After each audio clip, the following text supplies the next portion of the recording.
నమస్కారం కే న్యూస్ కి స్వాగతం. హెడ్లైన్ చూద్దాం. తెలంగాణలో వివింట్ ఫార్మా 400 కోట్ల పెట్టుబడి, జీనోమ్ వ్యాలీలో ఇంజెక్టబుల్స్ తయారీ కేంద్రం ఏర్పాటు, దాదాపు 1000 మందికి ఉద్యోగ అవకాశాలు.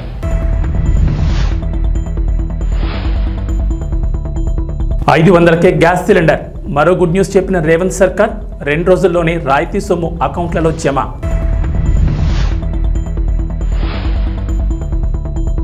ఏపీకి కేంద్రం నుంచి మరో గుడ్ న్యూస్. జాతీయ రహదారులకు 7,266 కోట్లు, ప్రాజెక్టులను ఆమోదిస్తూ ఉత్తర్వులు జారీ.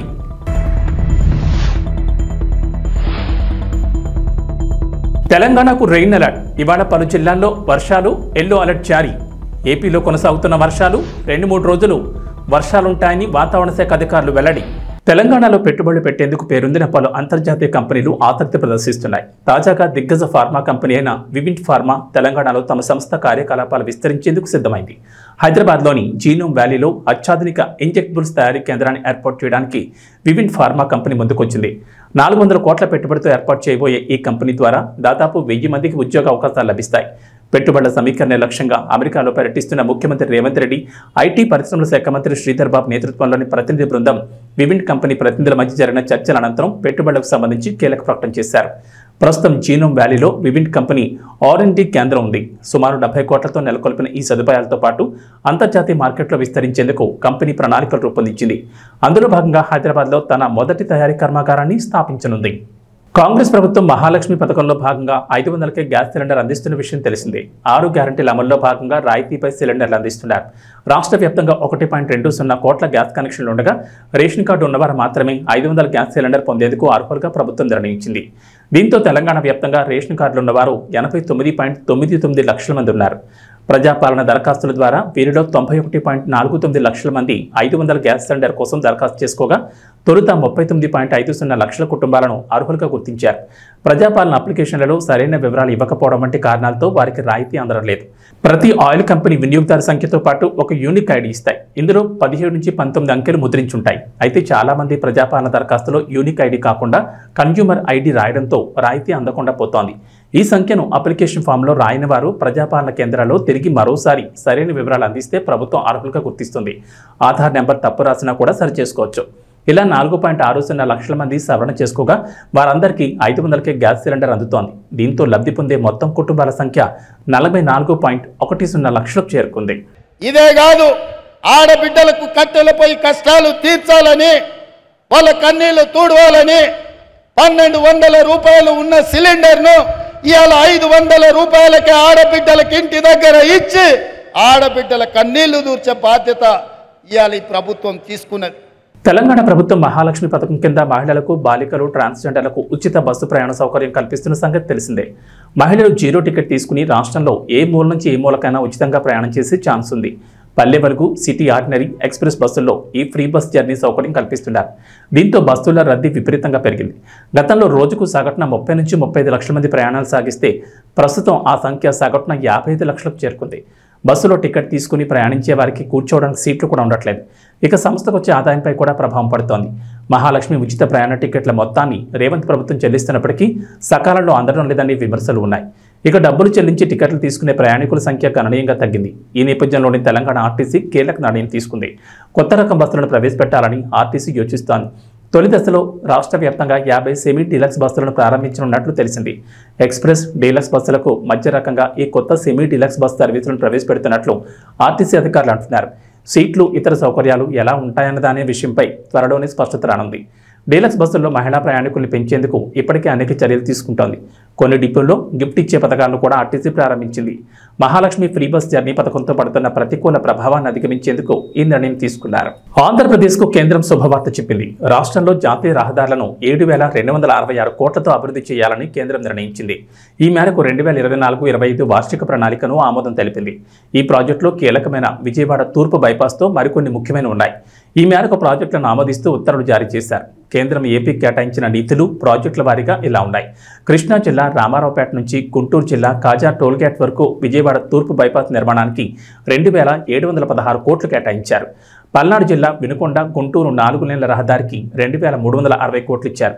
విజయవాడలోని మహానాడు జంక్షన్ నుంచి నిడమనూరు వరకు 6 లేన్ల ఫ్లైఓవర్ నిర్మాణానికి 669 కోట్లు కేటాయించారు. అనకాపల్లి జిల్లా సభవరం నుంచి విశాఖ జిల్లా షీలానగర్ వరకు 6 లేన్ల రహదారి నిర్మాణానికి 906 కోట్లు కేటాయించింది కేంద్రం. ఆంధ్రప్రదేశ్ ముఖ్యమంత్రి నారా చంద్రబాబు నాయుడు శుభవార్త చెప్పారు. చేనేత కార్మికులకు తమ ప్రభుత్వం అండగా ఉంటుందని, చేనేతకారులకు ఇచ్చిన అన్ని పథకాలను వైఎస్ఆర్సీపీ సర్కార్ రద్దు చేసిందని అన్నారు. విజయవాడలో జాతీయ చేనేత దినోత్సవంలో ముఖ్యమంత్రి చంద్రబాబు పాల్గొన్నారు. అక్కడ ఏర్పాటు చేసిన స్టాళ్లలో ఉత్పత్తులు పరిశీలించి చేనేత కార్మికులతో మాట్లాడారు. చేనేత కార్మికుల ఆదాయం పెరిగేందుకు చర్యలు తీసుకుంటామని, వెనుకబడిన వర్గాలకు చట్టసభల్లో 33% రిజర్వేషన్ల కోసం అసెంబ్లీలో తీర్మానం చేస్తామని చంద్రబాబు చెప్పారు. ఇది పార్లమెంట్లో చట్టరూపం దాల్చేలా పోరాటం చేస్తామని ప్రకటించారు. రాష్ట్రంలో చేనేత కార్మికులకు జీఎస్టీ తొలగించేందుకు ప్రయత్నిస్తామన్నారు. జీఎస్టీ తొలగించుకుంటే రియంబర్స్ చేస్తామని ప్రకటించారు. నేతలకు 67 కోట్లు ఇచ్చి న్యాయం చేస్తామని తెలిపారు. చేనేత మగ్గాల కోసం 50,000 సాయం అందిస్తామని, ప్రజలంతా చేనేత వస్త్రాలు ధరించాలని, నెలకు ఒక్కరోజైనా చేనేత వస్త్రాలు ధరించాలని పిలుపునిచ్చారు. చేనేత పరిశ్రమను కాపాడడం బాధ్యతని, అలాగే చేనేత వస్త్రాలకు ఆన్లైన్ మార్కెటింగ్ను ప్రోత్సహిస్తామన్నారు. చేనేతలకు మరో హామీ ఇచ్చారు. మరమగ్గాల కార్మికులకు సోలార్ ప్యానెళ్ల ద్వారా ఉచిత విద్యుత్ అందిస్తామన్నారు. చేనేత కుటుంబాలకు 200 యూనిట్ల ఉచిత విద్యుత్ కూడా అందిస్తామన్నారు. చేనేతకారులకు ఆరోగ్య బీమా కల్పిస్తామని, నైపుణ్యం పెంచి ఆధునిక శిక్షణ ఇప్పిస్తామన్నారు. అంతేకాకుండా చేనేతలో సహజ రంగులను ప్రోత్సహిస్తామన్నారు. దీనికి ఒక చరిత్ర కూడా ఉంది. భారతదేశ స్వాతంత్ర ఉద్యమంలో విదేశీ వస్త్రాల బహిష్కరణ, స్వదేశీ వస్త్రాల్ని ప్రోత్సహించడం ఆ రోజు ఒక ఉద్యమ స్ఫూర్తితో ముందుకు తీసుకుపోయారు. అది కూడా ఈ రోజునే జరిగింది. ఆగస్టు 7వ తారీఖున మొట్టమొదటిసారిగా జరిగి, అది వాడలా వెళ్లి, అది కడకు క్విట్ ఇండియా మూవ్మెంట్ కింద ఏదైతే బ్రిటిష్ వారిని మళ్లీ పంపించే వరకు ఉద్యమం జరిగిందంటే ఆ స్ఫూర్తిలో ఇది ఒక భాగం అని చెప్పి కూడా నేను మీకు తెలియజేస్తున్నా. అదే మరి మన దేశంలో కూడా 2015 నుంచి ఈ యొక్క చేనేత అంతర్జాతీయ దినోత్సవాన్ని జరపాలని చెప్పి అనుకోవడం, కేంద్రంలో మోడీ గారు చేయడం, నేను ముఖ్యమంత్రిగా ఉన్నప్పుడు 2015 నుంచి ఈ కార్యక్రమానికి శ్రీకారం చుట్టాం. అది చాలా సంతోషం అని చెప్పి కూడా నేను మీకు తెలియజేస్తున్నా. ఒకే మాట చెప్తున్నా, ఈరోజు నేను వచ్చింది మీ అందరికీ భరోసా ఇవ్వడానికి వచ్చా. అందరితో సమానంగా చేనేత కార్మికుల్ని పైకి తీసుకొచ్చే వరకు ఈ ప్రభుత్వం నేను అండగా ఉంటామని మరొక్కసారి స్పష్టంగా మీ అందరికీ హామీ ఇస్తున్నా. నేను చాలా ఎన్నికల్లో చూశాను. ఏ ఎన్నికలు వచ్చినా కొంతమంది అటూ ఇటూ వెళ్లారు కానీ చేనేత కార్మికులు మాత్రం మూకుమ్మడిగా బలపరిచింది తెలుగుదేశం పార్టీనే బలపరిచారు అన్ని ఎన్నికల్లో. అది ఆ రోజు సమైక్య ఆంధ్రప్రదేశ్ కావచ్చు, ఈ రోజు నవ్య ఆంధ్రప్రదేశ్ కావచ్చు, ఎప్పుడు కూడా ఎక్కడ చేనేత కార్మికులు ఉంటారో అక్కడ ఎప్పుడు తెలుగుదేశం పార్టీకి మెజారిటీ వస్తుంది, ఆదరణ చూపించారు. అది ఎప్పటికీ గుర్తుంటుందని చెప్పి కూడా నేను మీకు తెలియజేస్తున్నా. చేనేత రంగం ప్రభుత్వ నిర్లక్ష్యాలతో తీవ్రమైన సంక్షోభంలోకి వెళ్ళింది. అందుకే ఈరోజు చూస్తే గడిచిన ప్రభుత్వంలో, తెలుగుదేశం ప్రభుత్వంలో అనేక కార్యక్రమాలు చేసి మిమ్మల్ని అందరినీ ఆదుకున్నాం. కానీ ఇటీవల ప్రభుత్వాన్ని మనం చూస్తే నేతన్న హస్తం పేరు చెప్పి మీకు అందే అన్ని రంగాల పథకాలను అన్ని రద్దు చేసే పరిస్థితికి వచ్చారు. అంటే ఏదో ఒక 24,000 రూపాయలు మీకు ఇస్తే దాంతోనే మీ జీవితాలు బాగుపడిపోతాయని, పెన్షన్ 3,000 ఇస్తున్నాం, ఇప్పుడు 4,000 ఇస్తున్నాం, కానీ నెలకు 2,000 ఇస్తే మీ జీవితాలు మారిపోతాయనుకోవడం ఏ విధంగా సబబోమని ఒక్కసారి ఆలోచించుకోవాల్సిన అవసరం ఉంది. అన్ని పథకాలని రద్దు చేశారు. అదే మరిగా సొంత మగ్గం ఉంటేనే చేనేత నేస్తామన్నారు. ఆప్కో ద్వారా కొనుగోళ్లు ఆపేసే పరిస్థితికి వచ్చారు. అదే మరి నూలు రంగుపై సబ్సిడీ కూడా ఎత్తేశారు. పావలా వడ్డీ రుణాలు తీసేశారు. ఒక మాటలో చెప్పాలంటే అన్ని రుణాలు రద్దు చేసి మీ పొట్టగొట్టే పరిస్థితికి వచ్చారు. ఈ రోజు గడిచిన ప్రభుత్వాన్ని మీరు చూస్తే కార్మికులకి, చేనేత రంగానికి 226 కోట్ల రూపాయలు అప్పు పెట్టే పరిస్థితికి వచ్చారు, బకాయిలు పెట్టే పరిస్థితికి వచ్చారు. కానీ ఒక్క మాట మీకు అందరికి గుర్తు చేసుకోవాల్సిన అవసరం ఉంది. చరిత్ర కూడా తెలుగుదేశం ప్రతిపక్షంలో ఉన్నా అధికార పక్షంలో ఉన్నా ఎప్పుడూ చేనేత కార్మికులకు పోరాడిన పార్టీ తెలుగుదేశం పార్టీ అని మరొక్కసారి స్పష్టం చేస్తున్నా. 2007లో 3072 కోట్లు చేనేత రంగం రుణమాఫీలు చేయాలని ఆనాటి కాంగ్రెస్ ప్రభుత్వం చెప్పి మోసం చేస్తే గట్టిగా పోరాడాం. ఇప్పటికి కూడా నాకు గుర్తుంది. 2000 మేము పోరాడిన పోరాట ఫలితంగా 2011 ఆనాటి ముఖ్యమంత్రి రోసయ్య గారు చీరాల్లో మేము వ్యతిరేకంగా ఉద్యమం చేస్తే 109 కోట్ల రూపాయలు మాఫీ చేయించాం. అది చాలదని 110 కోట్లు చేయకపోతే 2014లో అధికారంలోకి వస్తానే 110 కోట్ల రూపాయలు రుణమాఫీ చేసి చేనేత కార్మికులకు ఇచ్చిన మాట నిలబెట్టుకున్నాం. ఈరోజు మీరు ఒకసారి చూస్తే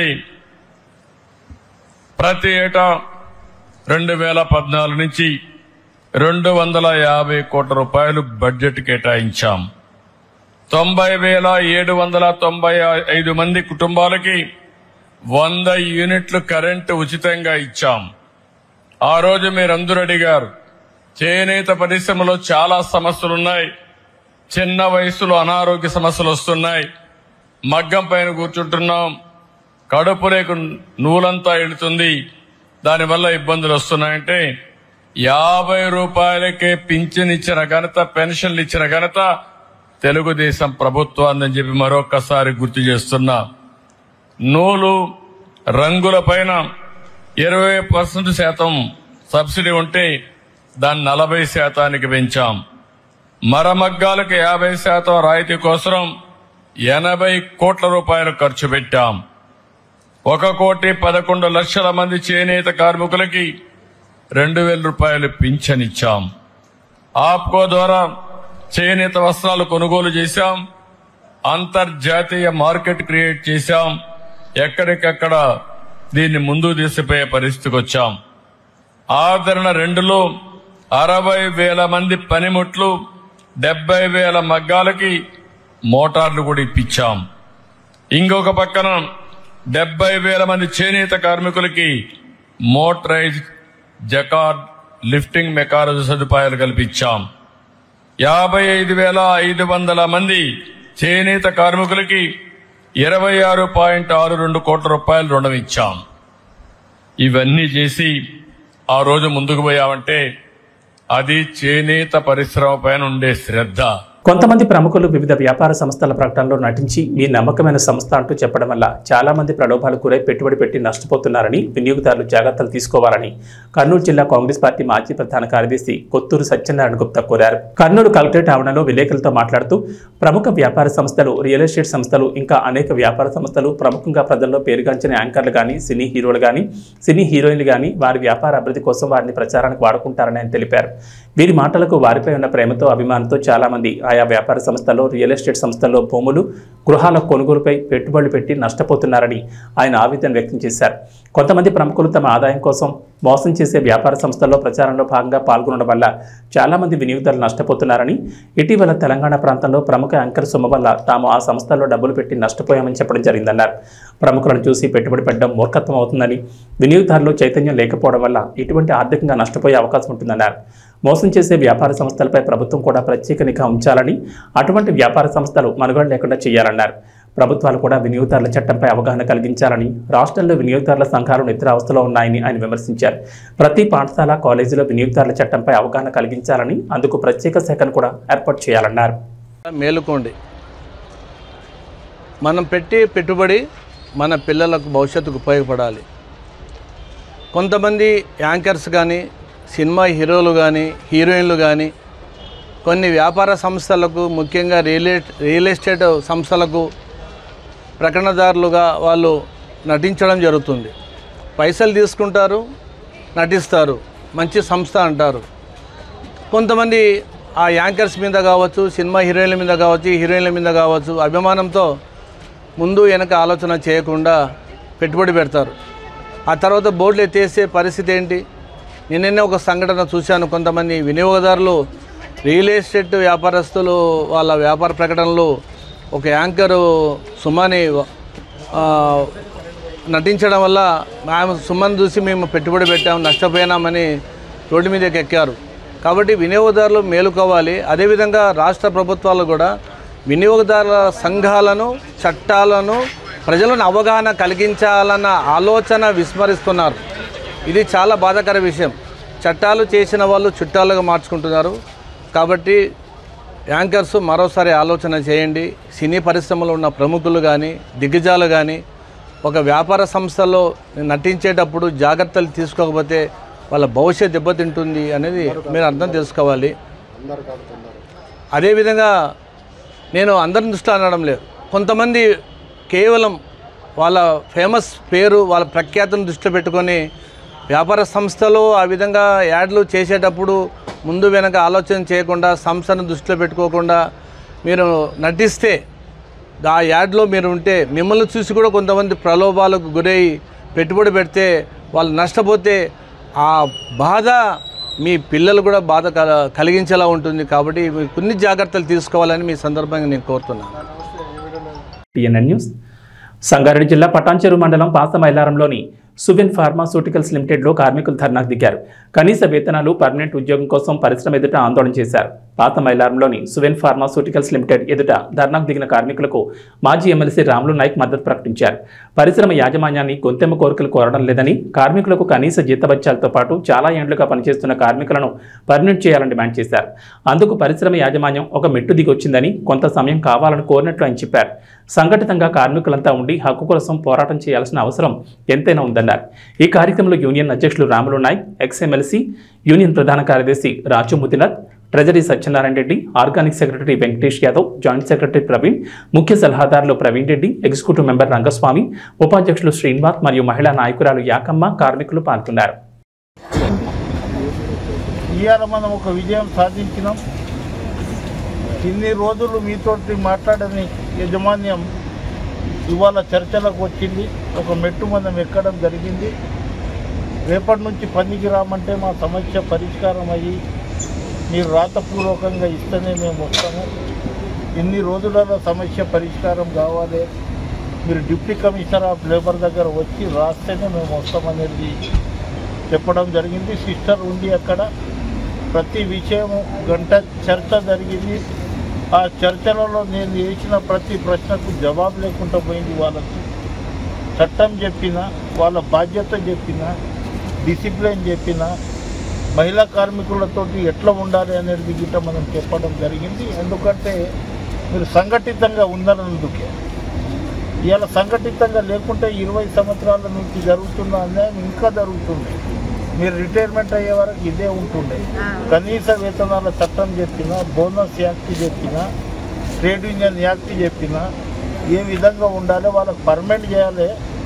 నీవు 3 పూటలు తిండి తింటే మేము 2 పూటలు తిండి తినాలి. నా కొడుకు నేను సీపర్గా పనిచేసి నేను హెల్పర్గా పనిచేస్తున్నా, లేకుంటే ఆపరేటర్గా పనిచేస్తున్నా అనేది కాకుండా నా కొడుకు గిట్ట మీదక హెచ్ఆర్ కావాలి, ఇంజనీర్ కావాలి. ఆ కోరిక మాకుంది. 20 సంవత్సరాల నుంచి నువ్వు కాంట్రాక్టర్లను పెట్టి అదే కాంట్రాక్టర్లతోటి పని చేయించినావు. ఇప్పుడు ఎందుకు సడన్గా వాళ్ళని తీసేస్తున్నావు? దానికి ఇప్పుడు నువ్వు సడన్గా తీసేయడంతో కరెక్ట్ కాదు. నువ్వు రెచ్చగొట్టినట్లు అవుతుంది.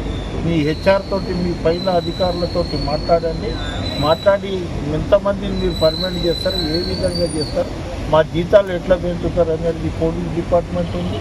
వాళ్ళు గిట్ట విన్నారు. ఒక మహిళా రిప్రజెంటేషన్ గిట్ట మేడంకు తీసుకుపోవడం జరిగింది.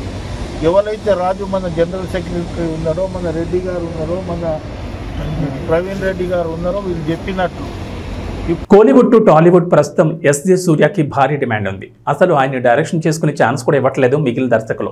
వరుసగా స్టార్ హీరోల చిత్రాల్లో ఆయనకి విలన్ రోల్స్ ఇస్తున్నారు. ప్రస్తుతం Ram Charan game changer, Karthi Sardar 2, Kamal Haasan Indian 3, Nani Saripodhaa Sanivaaram ఇలా వరుసగా పెద్ద హీరోల చిత్రాల్లో విలన్ పాత్రలు పోషిస్తున్నారు సూర్య. సరిపోతా శనివారం చిత్రంలో అయితే పోలీస్ పాత్రలో ఆయన నటిస్తున్నారు. ఈ సినిమా ప్రమోషన్స్లో భాగంగా ఎస్జే సూర్య తాజాగా ఓ ఇంటర్వ్యూ ఇచ్చారు. అందులో యాంకర్కి షాక్ ఇస్తూ సరిపోదా శనివారం స్టోరీ రివీల్ చేసేశారు సూర్య. నాని చిన్నగా ఉన్నప్పుడు కొంచెం కోపం, ఆవేశం ఎక్కువగా ఉంటాయి. అలాంటి నేచర్తోనే పెరుగుతాడు. అయితే ఇలానే పెద్ద అయితే చాలా ప్రాబ్లం అవుతుందని వాళ్ళ అమ్మ అనుకుంటుంది. ఈ కోపాన్ని ఎలా కంట్రోల్ చేయాలని ఆలోచిస్తుంది. ఇలా చేయకూడదని చెబితే చిన్నపిల్లలు ఇంకా ఎక్కువ చేస్తారు. అందుకని ఒక ఆలోచన చేసి నీ కోపం చూపించు, కానీ అన్ని రోజులు వద్దు, కేవలం ఒక్కరోజు చూపించు అని చెప్తుంది. దీంతో నాని అలా ఒక రీజన్ కోసం తన కోపం చూపించడానికి శనివారం ఎంచుకుంటాడు. అలా అమ్మకిచ్చిన మాట వల్ల ఆదివారం నుంచి శుక్రవారం వరకు నాని భాషా సినిమాలో మాణిక్యం టైపు, శనివారం మాత్రం భాష. అలా నాని ఈ సినిమాలో శనివారం భాష అన్నమాట అంటూ ఎస్జే సూర్య ఈ కథను చెప్పారు. ఇక వాతావరణ విషయానికి వస్తే తెలంగాణకు హైదరాబాద్ వాతావరణ కేంద్ర అధికారులు రెయిన్ అలర్ట్ జారీ చేశారు. నైరుతి రుతుపవనాలు యాక్టివ్గా ఉండడం, ధోని ప్రభావంతో పలు జిల్లాల్లో వర్షాలు కురుస్తున్నాయన్నారు. నేటి నుంచి 2 రోజుల పాటు వర్షాలకు ఛాన్స్ ఉందని చెప్పారు. ఇక బుధవారం రాత్రి హైదరాబాద్లోని పలు ప్రాంతాల్లో భారీ వర్షం కురిసింది. హైటెక్ సిటీ, గచ్చిబౌలి, అత్తాపూర్, టోలీచౌక్, జూబ్లీహిల్స్, యూసఫ్గూడ, పంజాగుట్ట, కోటి, మలక్పేట్, దిల్సుఖ్ నగర్, ఎల్బీ నగర్, వనస్థలిపురం, ఉప్పల్, మోసాపేట్, కూకట్పల్లి, మియాపూర్ తదితర ఏరియాల్లో వర్షం పడింది. మిగిలిన ఏరియాలో ఓ మోస్తరు వర్షాలు కురిశాయి. ఉమ్మడి ఆదిలాబాద్, నిజామాబాద్, కరీంనగర్, వరంగల్, రంగారెడ్డి, మహబూబ్నగర్ జిల్లాలోని పలు ప్రాంతాల్లోనూ వర్షాలు కురిశాయి. గద్వాల జిల్లా గట్టులో అత్యధికంగా 12.6 సెంటీమీటర్ల వర్షపాతం నమోదైనట్లు అధికారులు తెలిపారు. అటు ఆంధ్రప్రదేశ్లో కూడా వర్షాలు కొనసాగుతున్నాయి. బంగాళాఖాతంలో కాకుండా భూ ఉపరితలంపై అల్పపీడనాలు ఏర్పడే వాతావరణం కనిపిస్తోంది. పశ్చిమ బెంగాల్, జార్ఖండ్ పరిసరాల్లో 5 రోజుల క్రితం ఏర్పడిన అల్పపీడనం మరింత బలపడి తీవ్ర వాయుగుండంగా మారింది. తాజాగా మరో అల్పపీడనం ఏర్పడనుంది. ఈ ప్రభావం శ్రీకాకుళం, పార్వతీపురం, మన్యం, అల్లూరు సీతారామరాజు జిల్లాలపై కొంతవరకు ఉంటుందని అంచనా వేస్తున్నారు. రాష్ట్రంలో నైరుతి రుతుపవనాలు మోస్తరుగా కదులుతుండడంతో వర్షాలు కురుస్తున్నాయి. రాబోయే 24 గంటల్లో కోస్తా, రాయలసీమలో ఎక్కువ చోట్ల వర్షాలు కురుస్తాయని అంచనా వేస్తున్నారు.